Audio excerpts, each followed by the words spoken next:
Music veteran Gary Valenciano's statement on SB19's impact on OPM.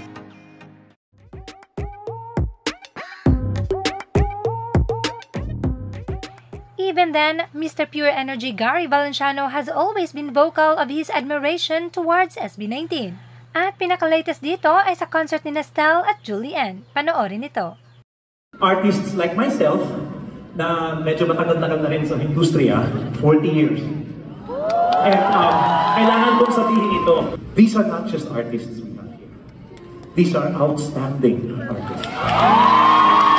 I'm being very honest with the both of you right now, okay?